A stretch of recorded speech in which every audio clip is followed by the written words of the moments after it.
Hey everybody, today I'm doing a review of the one and only Lizard from the Amazing Spider-Man film. Now, the other day I went to see the Amazing Spider-Man film, not in 3D, because kind of mixed up the wrong times, but still, it was a very good movie, and I only saw about 2 bits in the film that looked like they were going to be in 3D. But still, a good film, not as good as the Avengers, but a very good film.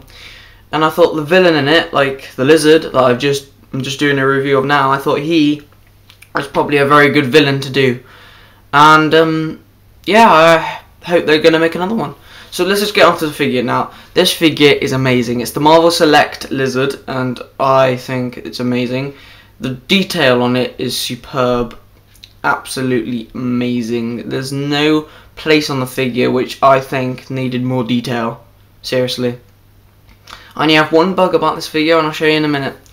First of all, let's just get on to detail, because you're not going to believe me with how much detail they got. I know you can't see it because of my camera, but there is so much detail on that head. So much. Even on this tail here. So much. There is one thing that I found a bit weird about it, but I actually get it now. On this hand, he's got 3 fingers and 1 thumb.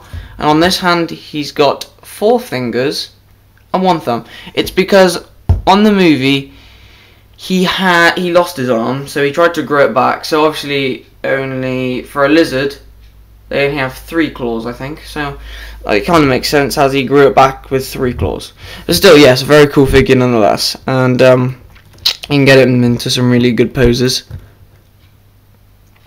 There we go. So let's go into the bug now. Now it's the leg. If you can see that, probably can't see it. Put the light on a bit. Yeah.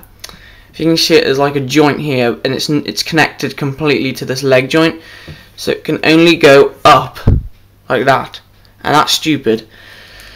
It can't go forwards or backwards or anything. It can't even go forwards. Not one. If you want the lizard figure to go forward, you have to roll this foot forward and roll that forward, and there's his leg forward. But it doesn't look good at all. And you can reshape his leg like that. Maybe just get him into like running poses. I've tried to get him into a running pose, and it has worked very well. Like that, I suppose. I don't know. This is like a quick attempt to get him into a running pose, but yeah. Let's get him back normal quickly. So yeah, I do like the figure a lot. That's the only kind of issue I have with it. Now let's get into the articulation. I'll show this on the camera. Make it level. Yeah, that's better. Okay, so the first articulation is the head. It's like a it's, I think, not double jointed, but there's like a sort of click when you push it up sometimes. That might be me breaking it, I'm not sure, but yeah, there's one ball joint, I'd say, for now. It's very cool. You can get it into lots of poses. And you got this really good ab joint. Yeah, and then the arms will go up about that far. So that's good, and then the arms they also swivel there, and now hands will swivel forward and backwards like so, and swivel like that. And onto the leg joint. Now, like I said, this joint is rubbish because all it does is go in and out, and that's just terrible for me. And then we'll move on to this. It can go out pretty far for a lizard's leg, and then you can flex the toe even more, because the toe will go like that and pivot. So that's pretty cool. And then the knee will bend back and swivel. So you got like the whole party here. And now there's one joint I forgot, and it's the tail. And the tail is articulated, not much, but it is articulated. They actually added that in. It's got a bit of articulation. It goes up and down and swivels. I like to keep the tail like quite up, because I think he did in the film keep it up most time. He might have kept his tail down at one point. So yeah, there is lizard. Now I'll do some little size comparisons, because you want to get the size of him. Now, they they did release a Loki for the Thor movie. I'll show you the size comparison with him. Now you can see how big this figure actually is. Now I was pretty surprised of how big this figure was until I actually saw it. Well, here's Loki.